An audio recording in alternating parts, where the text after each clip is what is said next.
Bismillahirrahmanirrahiim waa Som Turkey School ee magaalada Muqdisho. Walaal haddii aad si toos ah ula soconaysay channelkeena Som Turkey School cashiradii taxanaha inoo ahaa channelkeenii dardargelinta iyo weliba dib u habeynta aynu ku wadnay channel hore ayaynu qabnay oo aad iyo aad loogu xiray ilaa iyo 30,000 ay ku xireen, laakiin channelkaas waa uu inaga xirmay. Kan ayaynu hadda furnay. haddii aad ku cusubtahay subscribe inoo saar Som Turkey School channelkaas. Maanta waxaynu qaadan doonaa kalarada luqadda Turkiga. waa cashir aad iyo aad u muhiim ah.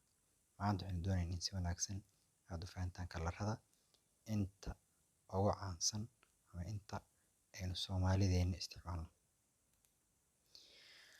Xarunteena waa Muqdisho, degmada Hodan Taleex. waxay ku dhagan tahay ama ka dambeysa maqaayad Fatix Taleex, halkaas oo aad ka helayso galaasyo toos la soo xaadirayay. Hadda waxaynu soo kordhinay maadooyin fara badan sida Ingiriiskii, kombiyuutarkii, caafimaadkii, afartii maado scientific.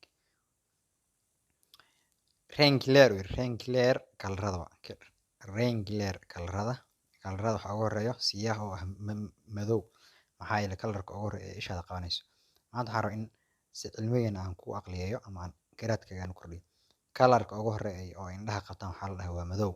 Sababta uu ku noqday bal adigu soo baar. Haddii anigu aan isku dayo sababta uu ku noqdo waxaa waaye shayga ugu horeeya ee ibni aadam uu arko waa madowga waayo. maxaa yeelay iftiinka inta aadan arkin ka hor waxaa ka horeeyo inaad aragto madow. Qofka indhoolaha ayaa wuxuu arkaa madow. Marka sidaas ayuu ku noqday kalarka koowaad. haddii aan kuu faa'iideeyo,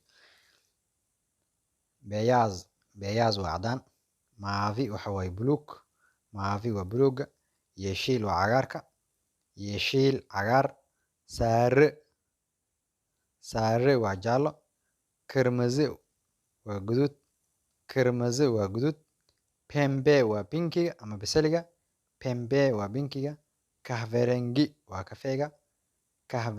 waa kafeega, laciverti waa buluug maariga, greyna waxa waaye kalarka dameeriga la yiraahdo mise kalarka dabcasta. Cashirkan waa cashir iska yar. maanta intaas ayaynu kusoo gabagabeyn doonaa.